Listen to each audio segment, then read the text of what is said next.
Bonjour à toutes et à tous. Alors aujourd'hui, je vais vous parler de la notion d'application d'un ensemble vers un autre ensemble. Alors, ce sont des notions qui étaient enseignées encore en France dans les années 1970 au collège. Bon, pas tout évidemment. C'est encore enseigné au Maroc en classe de première. Vous allez voir que c'est assez abstrait.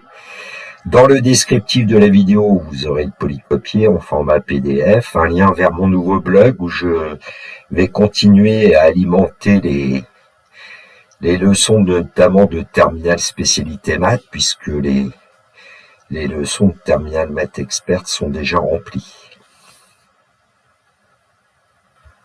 Paragraphe 1, notion d'application. Alors une définition, soit grand E et grand F, deux ensembles non vides.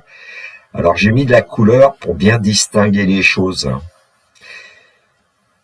On dit que F est une application de E vers F s'il existe un procédé qui a tout élément X de grand E associé à un unique élément Y de grand F. On dit que grand E est l'ensemble de départ et grand F l'ensemble d'arrivée. On dit que Y est l'image de X par F, on note Y égale F de X. Alors on dit aussi que X est un antécédent de Y par F, je l'ai pas écrit parce qu'on en parlera plus tard des antécédents. Donc voilà une notation de grand E vers grand F, et puis une flèche, et on met petit f au-dessus. À petit x, un élément de grand E, on associe Y, un élément de grand F par petit f, et ce Y est noté f de x. Alors, exemple fil rouge, le fil rouge, c'est parce qu'on va le retrouver à plusieurs occasions, cet exemple. Alors, j'ai considéré un entier naturel n non nul. Et puis, d'après le cours d'arithmétique de la classe de terminale maths experte, on devrait savoir que le nombre n, il possède au moins un diviseur positif, et au maximum, il en a deux fois la partie entière de racine carrée de n. Puisque, en général, quand on cherche les diviseurs d'un entier supérieur ou égal à 1, enfin pour 1 on ne le fait pas, mais on dresse un tableau, par exemple, à deux colonnes, et puis dans la première colonne, on part de 1 et on s'arrête à la partie entière de racine carrée de n, ce qui fait que on ne peut avoir que deux fois partie entière de racine carrée de n comme diviseur positif au maximum. Alors, si on considère l'ensemble des entiers compris entre 1 et 12, et pour 12, sa partie entière, multipliée par 2, ça va donner 6, et donc, on va s'intéresser à l'ensemble F des entiers compris entre 1 et 6. Et à tout élément X de E, on va associer Y, son nombre de diviseurs positifs dans grand F. Alors ici, j'ai créé un petit tableau qui nous permet d'avoir tous les résultats. Et puis, une représentation graphique peut-être un peu nouvelle pour vous, c'est ce qu'on appelle un diagramme sagittal. C'est-à-dire que dans une petite bulle, on place les éléments de grand E, on les place à gauche ici, et puis dans une autre bulle, on place les éléments de grand F. Et puis ensuite, qu'est-ce qu'on fait ? Par exemple, 1 a un seul diviseur positif d'ailleurs qui est 1, et donc à 1, on associe 1 et on trace une petite flèche comme ça. Alors par exemple, le nombre 2 a pour image 2, 10 a pour image 4, etc. Paragraphe 2, graphe. Alors qu'est-ce que c'est qu'un le graphe d'une application ? Définition, soit F une application de grand E vers grand F. Le graphe de F, c'est l'ensemble des couples XF de X de l'ensemble E croix F. C'est un ensemble que vous avez rencontré en terminale, notamment dans le chapitre dénombrement, où X décrit grand E. Alors, je l'ai appelé gamma, et puis notation, on peut noter en général comme ça. Gamma, c'est l'ensemble des couples XF de X, tels que X appartient à E. La petite barre verticale, dire tel que. Alors, il y a des gens qui mettent une virgule, il y a des gens qui mettent un point-virgule, il y a des gens qui mettent rien, enfin bon. Parfois, certains mettent TQ pour tel que. Voilà, il y a diverses notations. Alors, l'exemple fil rouge, en général, on les donne pas tous les couples. Alors là, je les ai écrits pour une fois, on ait un exemple, hein. Donc, en fait, le couple 1, 2, 2, 3, 2, 4, 3, 5, 2, 6, 4, 7, 2, 8, 4, 9, 3, 10, 4, 11, 2, 12, 6. Par exemple, le couple 9, 3, pourquoi? Parce que le nombre 9 a 3 diviseurs positifs qui sont 1, 3, 9. 9, c'est le carré de 3. 3 carré, c'est sa décomposition facteur premier. Vous devriez savoir qu'on prend l'exposant, on ajoute 1 et on a le nombre de diviseurs positifs. Alors, une représentation graphique, elle consiste à, en fait, construire des points de coordonnées, les couples qu'on a. Et donc, ces points, je les ai appelés A, B, C, D, E, F, G, H, I, J, K, L. Alors, attention, la ligne polygonale que j'ai tracée ici, a priori, n'existe pas. C'est pour voir un petit peu mieux l'évolution, parce que si on met pas la ligne polygonale, on est un petit peu embêté. On pourrait aussi quasiment représenter aussi par un diagramme en bâton. Pourquoi pas, comme en probabilité. Une définition, deux applications f et g de grand E vers grand F sont égales si f et g ont le même graphe. Évidemment, ce sont forcément des applications qui ont même ensemble de départ, même ensemble d'arrivée. Bon, plus simplement, deux applications f et g de grand E vers grand F sont égales, ça signifie que pour tout élément x de grand E, f de x égale g de x. Paragraphe 3, deux applications de base. Pour la première, c'est l'identité. Donc une définition, la fonction, alors elle va être notée id indice e, définie par, pour tout élément x de id de indice e de x égale x, c'est l'application identique, ou on l'appelle aussi l'identité sur grand E. Alors la deuxième, vous la connaissez peut-être pas, s'appelle l'indicatrice, s'appelle aussi une fonction caractéristique. Par définition, soit grand A une partie de E. Eh bien, la fonction phi A définie par phi A de x égale 1 si x appartient à A, et phi A de x égale 0 si x n'appartient pas à A, ça s'appelle l'indicatrice de A, il est souvent noté 1 indice grand A. C'est un 1, alors je n'ai pas trouvé le moyen de faire un petit peu particulier, parfois on met même 2 barres. Bon, je vais utiliser la notation avec phi, pour pas qu'il y ait d'ambiguïté avec le nombre 1.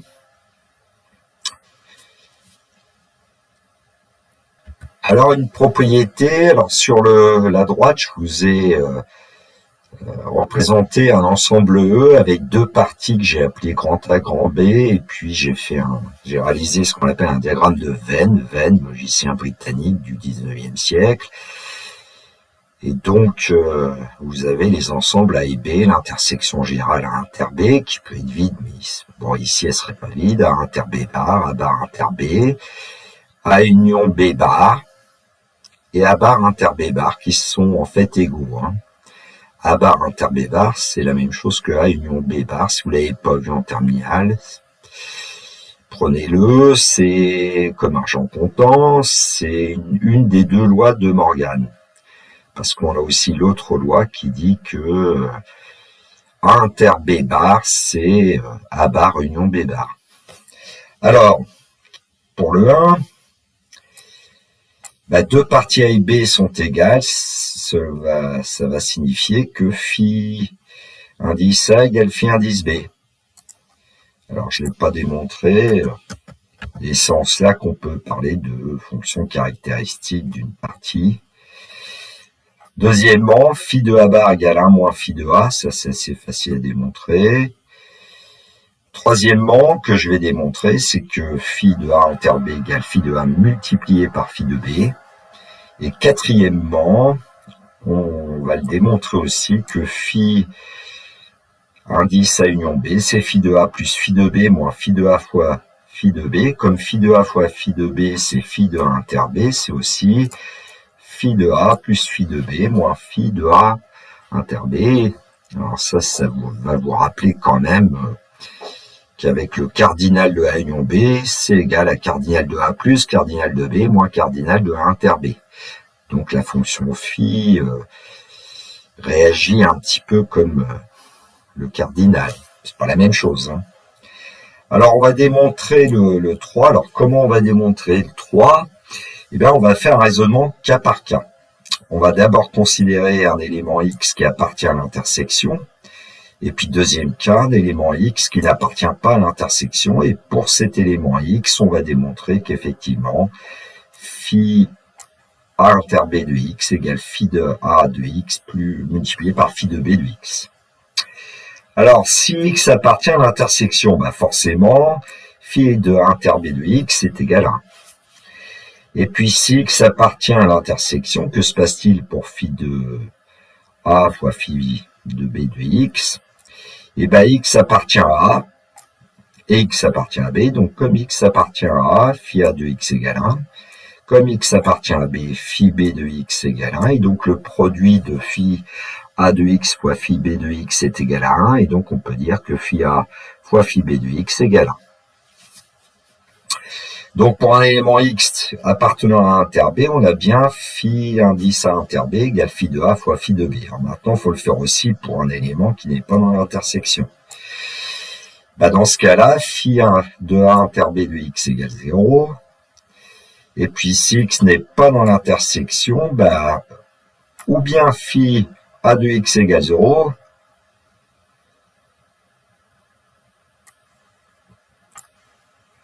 ou phi B de X égale 1. Il y avait une petite coquille. Si X n'appartient pas à l'intersection de A et de B, c'est que ou bien phi de A de X égale 0, ou bien phi B de X égale 0, ou bien les deux. Mais de toute façon, phi A de X multiplié par phi B de X sera bien égal à 0. Et donc, on a encore dans ce cas-là, quand X appartient pas à inter B, phi indice A inter B qui est égal à phi de A fois phi de B. Donc, c'est terminé. Preuve de 4. Alors, pour la preuve de 4, on va utiliser une petite astuce pour éviter de travailler avec des éléments et de faire des cas par cas, parce que on peut le faire, hein, on peut considérer un X appartenant à A union B, puis essayer de démontrer que phi A union B de X est égal à phi A de X plus phi B de X moins phi de A fois phi B de X, mais c'est assez long. Alors on va aller chercher en fait une astuce qui consiste à prendre phi de A union B bar. Parce qu'on sait que dans ce cas-là, c'est égal à 1 moins phi de A union B. Et puis d'une part. Et d'autre part, phi de A union B bar, c'est phi de A bar inter B bar, d'après les lois de Morgan. Donc c'est phi de A bar fois phi de B bar. Et comme phi de A bar, c'est 1 moins phi de A. Phi de B bar, c'est 1 moins phi de B. On va avoir le produit de 1 moins phi A fois 1 moins phi B. Qui va nous donner en développant 1 moins phi A, moins phi B, moins phi de fois phi B. Et donc, on va pouvoir dire que 1 moins phi de A union B, c'est 1 moins phi A, moins phi A, moins phi A fois phi B. Et puis, quand on enlève les 1 et qu'on passe à l'opposé, on va obtenir la propriété qui est voulue. Phi A union B, c'est phi A plus phi B, moins phi A fois phi B. Joli. Alors, cette fonction indicatrice, elle est notamment utilisée en probabilité et donc dénombrement aussi. Paragraphe 4, composé d'applications. Donc, définition, soit F une application de E vers grand F et G une application de grand F vers grand G. Le procédé de E vers G qui a tout élément de X de E associé G de F de X est appelé composé de F par G et noté, attention, G rond F. Donc, pour tout élément X de grand E, G rond F de X, c'est G de F de X. Bon, avec un petit schéma, c'est peut-être plus clair. 2 dans grand F, dans grand G, 2 dans grand F, on passe par l'application F, et de grand F dans grand G, on utilise l'application petit g. Et donc, à X, on associe F de X, puis G de F de X. Et donc, si on ne veut pas considérer évidemment l'ensemble grand F, de E dans grand G, on y passe par l'application G rond F, et puis à X, on associe G rond F de X. En propriété, si F est une application de E vers grand F et G une application de grand F vers grand G, alors G rond F est une application de grand E vers grand G. Oui, alors ça se démontre. Hein. Quand j'étais élève, nos professeurs nous disaient bien, attention, ça se démontre. Bon, je n'ai pas fait de démonstration, vous la prenez comme exercice. Alors un exemple, j'ai pris les entiers compris entre 1 et 4 pour l'ensemble E, j'ai pris les entiers compris entre 2 et 8 pour l'ensemble F, et j'ai pris les entiers compris entre 0 et 2 pour l'ensemble G. Et puis F, c'est l'application de grand E vers grand F qui a tout élément de grand E associe son double. Donc entre 1 et 4, le double est bien compris entre 2 et 8. Et puis G, c'est l'application de grand F vers grand G qui a tout élément de grand F associé son reste dans la division euclidienne par 3, ce qui fait que le reste de la division euclidienne par 3, on sait que c'est ou 0, ou 1 ou 2. Et donc, premier chemin, de grand E vers grand F vers grand G, 1, son double c'est 2, et puis la division euclidienne de 2 par 3 nous donne 2. Voilà le chemin. Si on prend 2 comme élément de E, son double c'est 4, et la division euclidienne de 4 par 3 nous donne 1. 4 est congru à 1 modulo 3, on dit, en arithmétique. 3 pour image 6 par F, et 6 a pour image 0 par G, puisque 6 est congru à 0 modulo 3. 4 dans E a pour image 8 dans grand F, et 8 est congru à 2 modulo 3, donc 8 a pour image 2 par G. Et donc, si on conserve le chemin G rond F, 1 a pour image 2, 2 a pour image 1, 3 a pour image 0, et 4 a pour image 2. Voilà. Alors, une propriété encore que je vais admettre, soit F une application de grand E vers grand F, soit G une application de grand F vers grand G, soit petit h une application de grand G vers un ensemble grand H. Eh bien, la composée H rond G rond F, c'est la même chose que la composée H rond G, entre parenthèses rond F. Et on pourra ainsi écrire H rond G rond F. Bon, ça se comprend, je pense. Paragraphe 5, image directe d'une application. Définition, soit F une application de grand E vers grand F. Alors, qu'est-ce qu'on appelle l'image directe d'une partie A de E? C'est l'ensemble qu'on va noter F de A des éléments F de X où X décrit grand A. Notation plus symbolique, F de grand A, c'est l'ensemble des F de X, tel que X appartient à grand A. Alors, il faut bien voir que F de A, c'est une partie de grand F. Bon, l'exemple fil rouge va peut-être nous aider à bien fixer ça. J'ai pris grand A l'ensemble des entiers pairs, 2, 4, 6, 8, 10, 12 de l'ensemble E. Et puis, donc en ayant enlevé 1, 3, 5, 7, 9, 11 de l'ensemble E, j'ai conservé les images de 2, 4, 6, 8, 10, 12 par petit f. Et ces images, on obtient 2, 3, 4 et 6. Donc on dit que f de A, c'est 2, 3, 4, 6.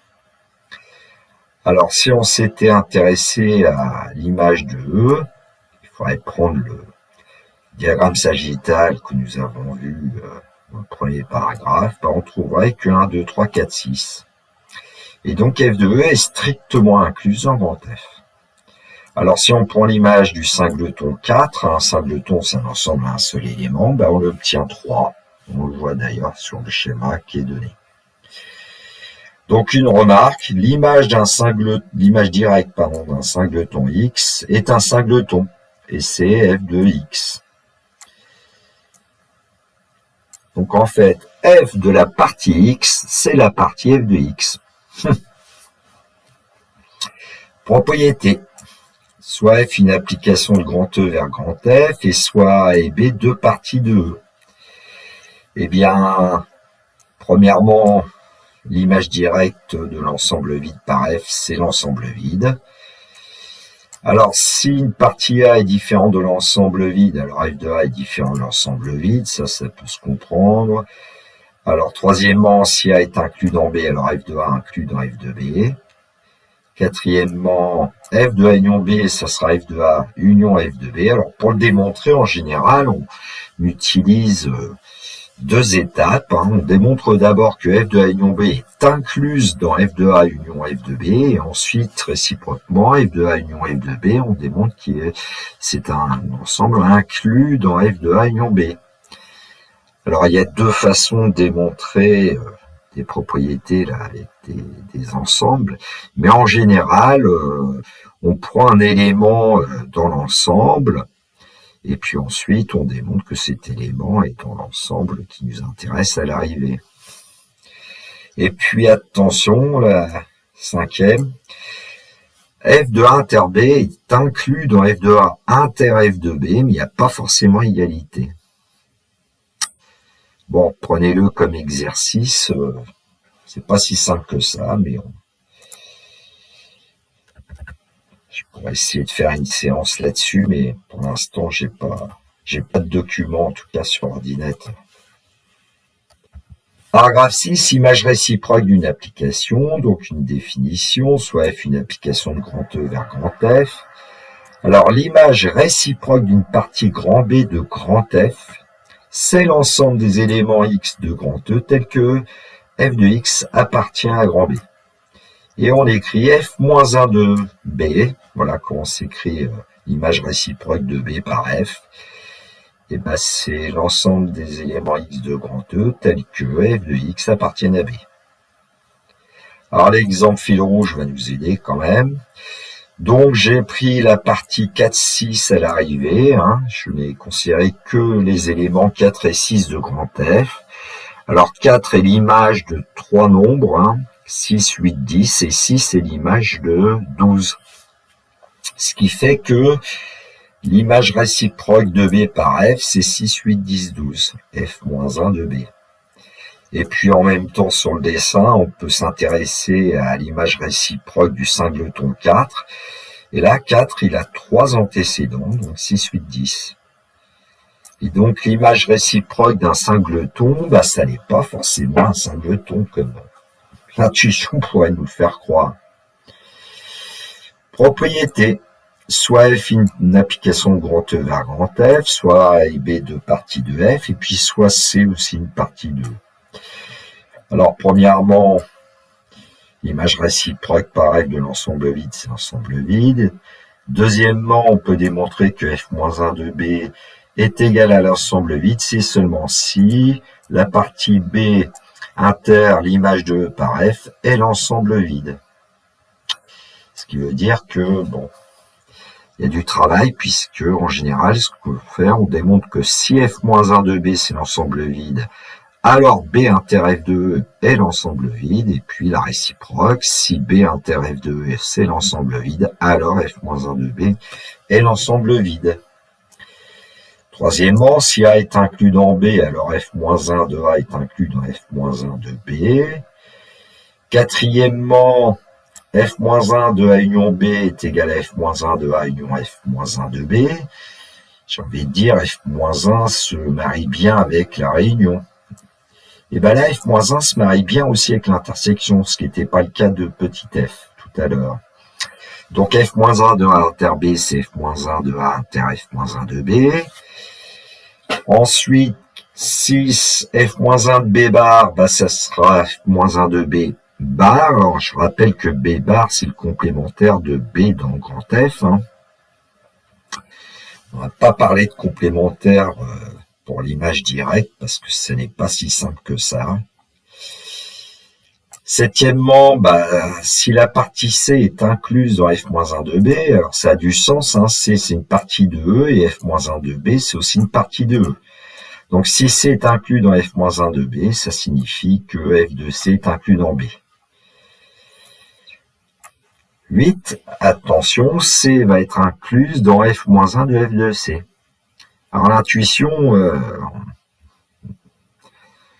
nous indiquerait qu'il y a égalité. En fait, il n'y a pas toujours égalité. Ça peut être strictement inclus. Il peut y avoir égalité, mais pas forcément. Et 9, f de f-1 de b est inclus dans b. Même chose. Pas forcément intuitif. Alors, je rappelle quand même que f-1 de b, c'est une partie de e, et puis comme on applique f, l'image directe, f d'une partie de e, c'est une partie de f. Bon, c'est logique que sont inclus dans une partie de f. Bon, ça peut constituer un très bon exercice, tout ça. Enfin bon, il y a du travail. Donc 7, antécédent, définition, soit f une application de grand E vers grand F, et soit petit y, un élément fixé de grand F. On dit que x est un antécédent de y par f, si f de x égale y. Remarque, l'ensemble des antécédents de y par f, c'est l'image réciproque du singleton y. Autrement dit, l'ensemble des antécédents de y par f, c'est f-1 de la partie y. Alors f-1 de la partie y, c'est une partie de grand E. Et puis f-1 de y, ça peut être l'ensemble vide. Ici, y n'est pas l'image d'un x de grand E.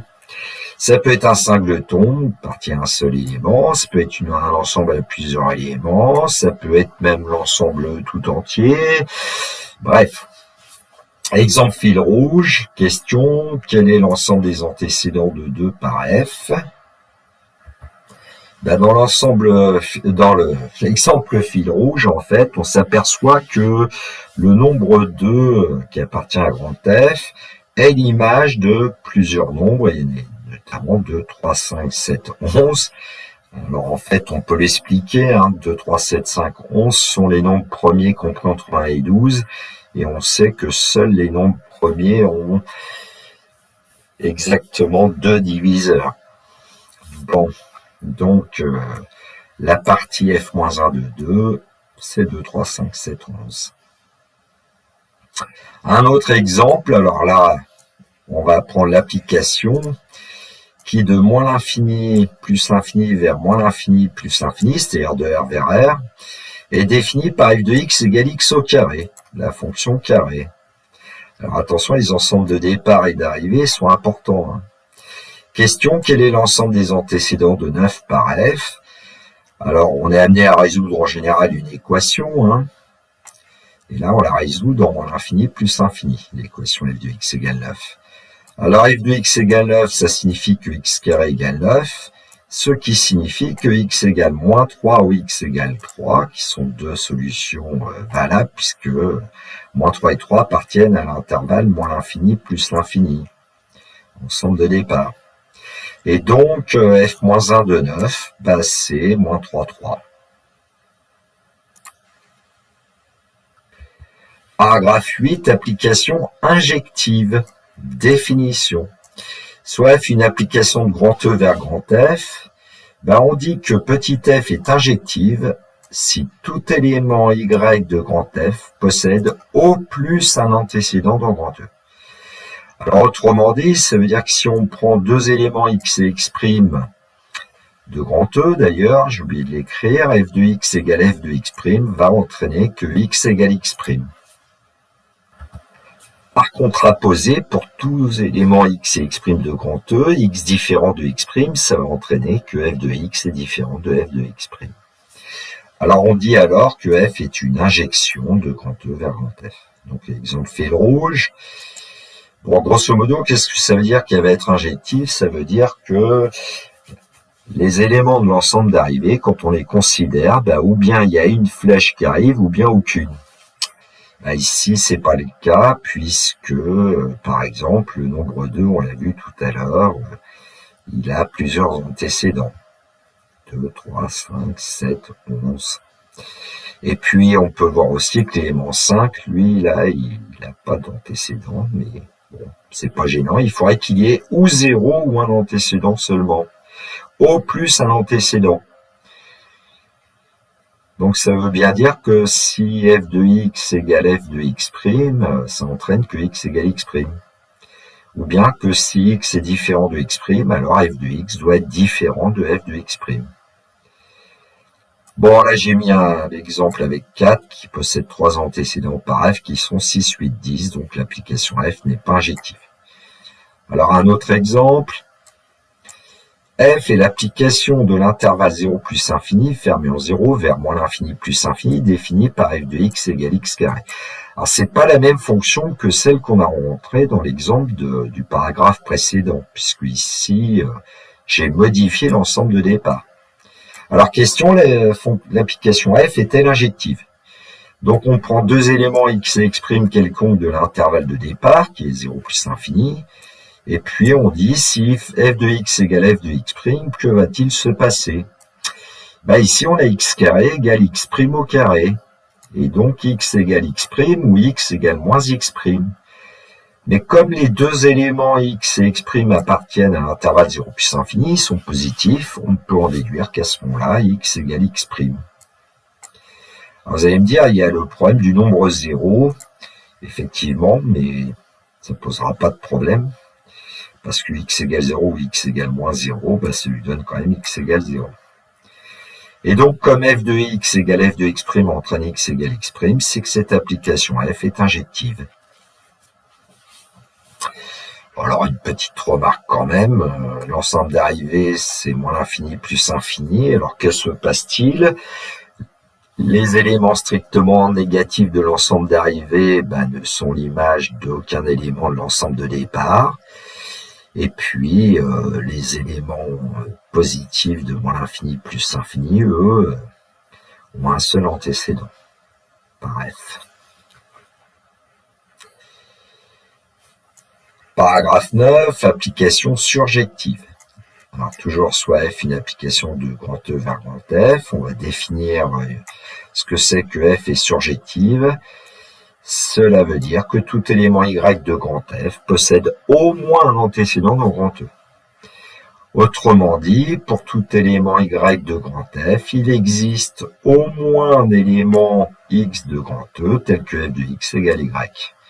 Quand on écrit il existe x appartenant à grand E, ici il faut comprendre qu'il existe au moins un élément de grand E.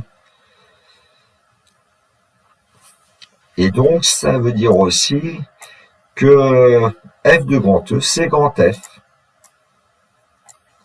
Tous les éléments de l'ensemble d'arrivée ont au moins un antécédent. Bon, on parle alors de surjection de grand E vers grand F. L'exemple fil rouge. Alors, est-ce que tous les éléments de l'ensemble d'arrivée grand F sont atteints? Non, malheureusement, 5 n'est pas atteint. 5 n'a pas d'antécédent par f, et donc l'application f n'est pas surjective.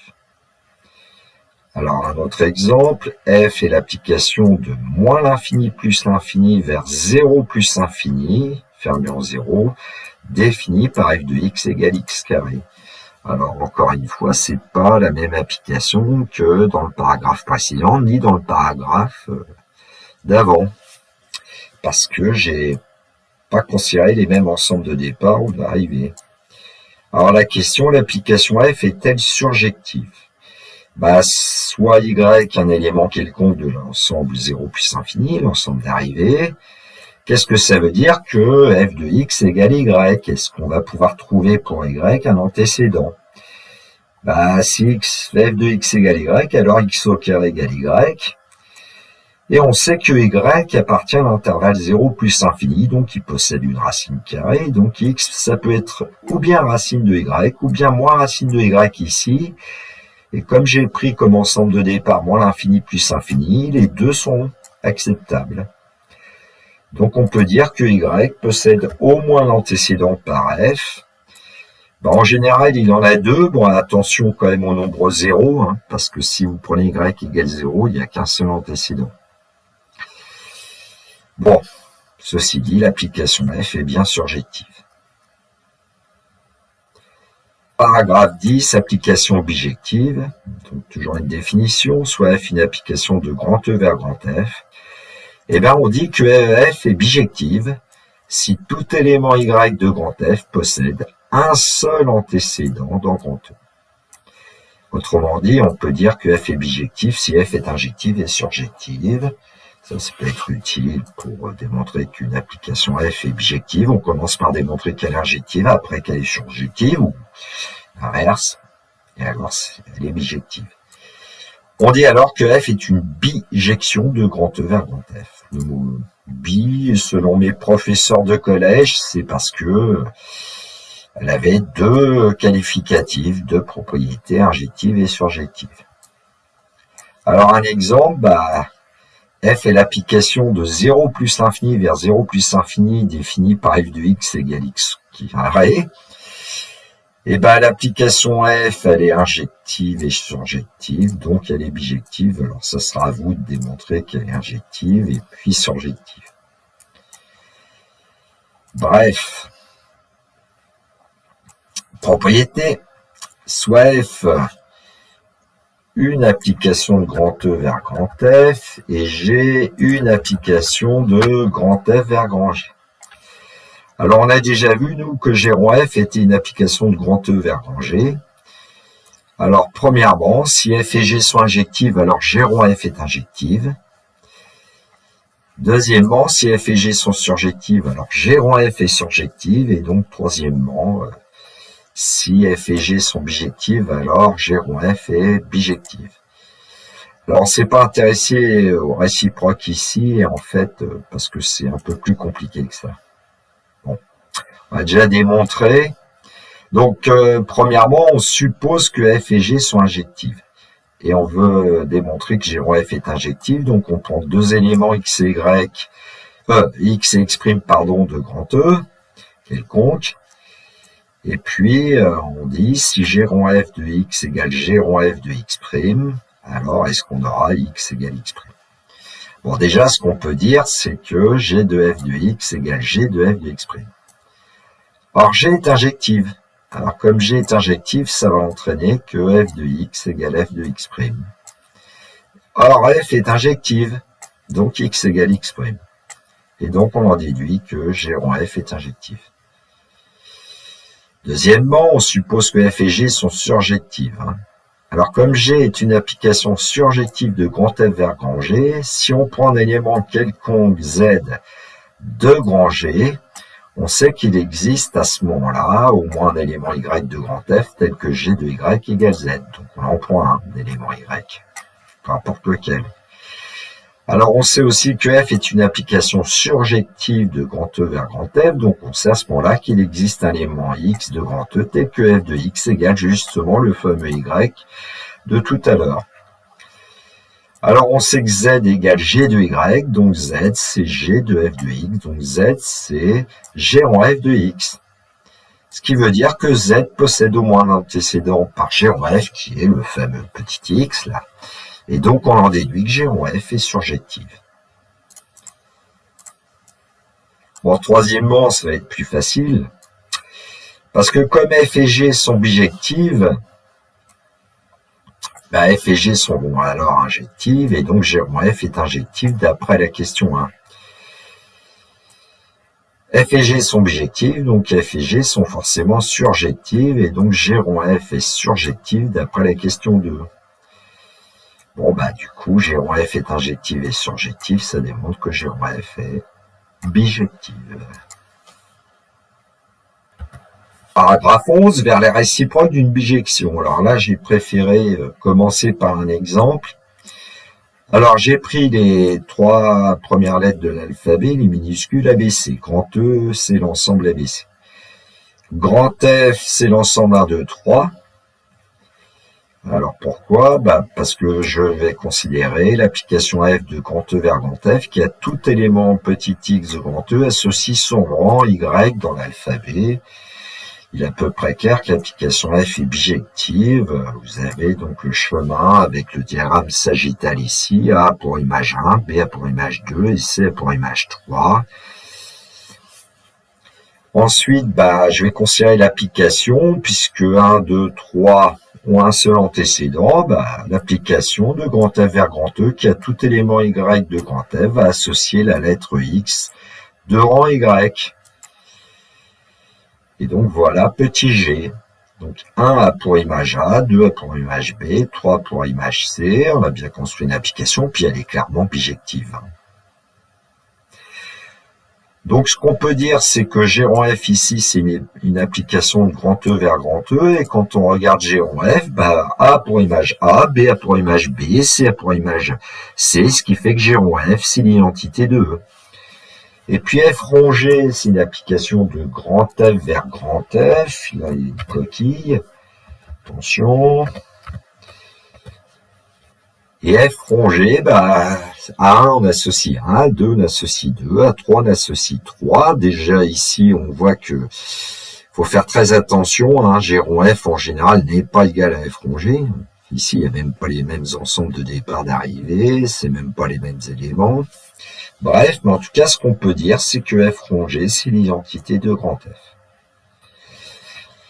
Ça va nous amener sur le paragraphe plus théorique, réciproque d'une bijection, paragraphe 12. Alors, une propriété, soit F une application de grand E vers grand F, et ben on va voir premièrement que F est bijective, si et seulement s'il existe une application G de grand F vers grand E telle que bah, G rond F c'est l'identité de E, et puis F rond G l'identité de F.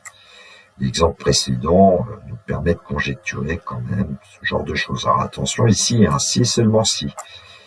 On aura deux choses à démontrer, deux étapes. Et puis ensuite, bah, deuxièmement, si F est bijective, alors on verra que l'application G qui est située au-dessus est unique et elle est aussi bijective. Alors on lui donne un nom, on dit que G est la réciproque de F et on note G, F est moins 1. Bon, preuve, déjà premièrement. Donc on va commencer par supposer que F est une bijection de grand E vers grand F et il s'agit de construire une application G de grand F vers grand E telle que G rond F égale l'identité de E et F rond G égale l'identité de F. Alors on prend un élément quelconque de grand F et on sait qu'il a un seul antécédent. Donc on va l'appeler X, et soit X le seul élément de grand E tel que Y égale F de X. Et puis on va considérer à ce moment-là l'application G de grand F vers grand E tel que petit x égale G de Y. C'est un peu ce qu'on a fait dans l'exemple précédent. Alors on va calculer G rond F de X. G rond F de X c'est G de F de X, c'est donc G de Y, c'est donc X. Et donc, G rond F de X égale X, donc on peut affirmer que G rond F, c'est l'identité de E. On va calculer F rond G de Y, c'est F de G de Y, et donc c'est F de X, et F de X, c'est Y. Et donc, F rond G de Y étant égal à Y, on peut affirmer que F rond G, c'est l'identité de F. Réciproque, maintenant, on va supposer qu'il existe une application G de grand F vers grand E, telle que G rond F égale l'identité de E et F rond G égale l'identité de F, et on va démontrer alors que F est bijective. Alors, on va commencer par démontrer qu'elle est surjective. Soit Y un élément quelconque de grand F, ben on sait que F rond G de Y égale Y, donc F de G de Y égale Y. Ben, qu'est-ce que c'est tout simplement que G de Y? C'est un antécédent de Y par F. Donc F est surjective. Tout élément de l'ensemble d'arrivée possède bien un antécédent. Au moins. Montrons maintenant qu'elle est injective, soit X et X', deux éléments quelconques de grand E. Si on suppose que F de X égale F de X', alors à ce moment-là, en composant par G, G de F de X est égal à G de F de X', forcément. Donc, G rond F de X égale G rond F de X', mais comme G rond F, c'est l'identité de E, on en déduit que X égale X', et donc F est injective. F est injective et surjective, donc F est bijective. Alors, deuxièmement, il s'agit de montrer que l'application G est unique. Alors, on va faire comme s'il y en avait une autre. Donc, on suppose qu'il existe une application petit h de grand F, il y a un rebond là, vers grand E, tel que H rond F égale l'identité de E et F rond H égale l'identité de F. Alors, ça va, comme G rond F égale H rond F, ça, on le sait, puisque c'est l'identité de E. Donc on peut dire que G rond F rond G, on va composer par G à droite, c'est égal à H rond F rond G. Et là j'ai mis des parenthèses pour qu'on voit bien le calcul suivant, c'est-à-dire qu'on va remplacer F rond G par l'identité de F, et puis on va remplacer F rond G ici par l'identité de F aussi. Et donc on obtient G rond l'identité de F égale H rond l'identité de F, c'est-à-dire G égale H. Bon, ensuite il s'agit de démontrer que G est une bijection, mais comme G rond F c'est l'identité de E, et que F rond G c'est l'identité de F, en utilisant le premièrement, on en déduit immédiatement que G est une bijection de grand F vers grand E. Bon, alors un exemple classique, la fonction exponentielle est une bijection de grand R vers 0 plus infini ou vers rang 0, dont la réciproque est la fonction logarithme népérien, qui est une bijection de l'intervalle 0 plus infini ou vers rang 0 vers grand R.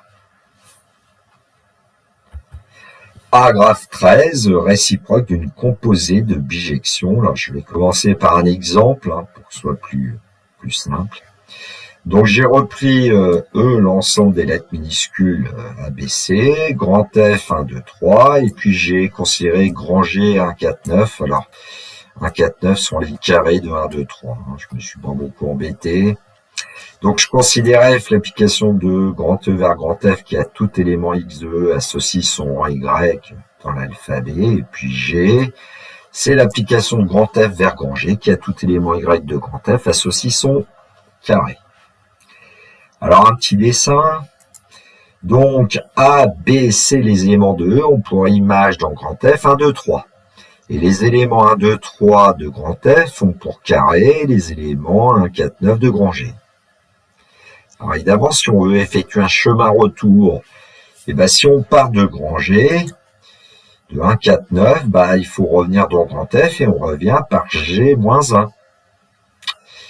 Et on obtient 2, 3. Et puis de grand F pour revenir dans grand E, il faut utiliser F moins 1, c'est-à-dire 1, 2, 3, rapport image ABC. Et donc en fait,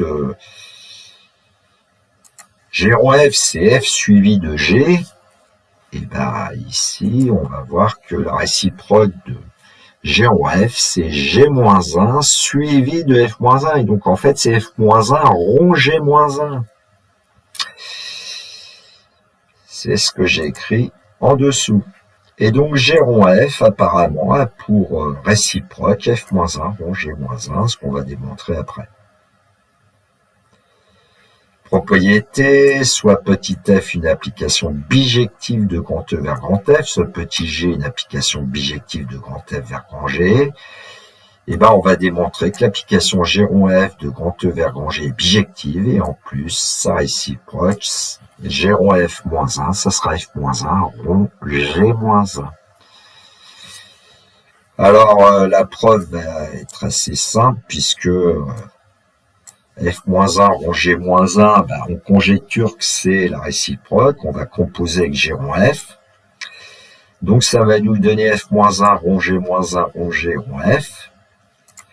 On particularise G-1 rond G, puisque c'est l'identité de F, et donc on va obtenir F-1 rond identité de F rond F. F-1 rond F. Et donc c'est l'identité de E.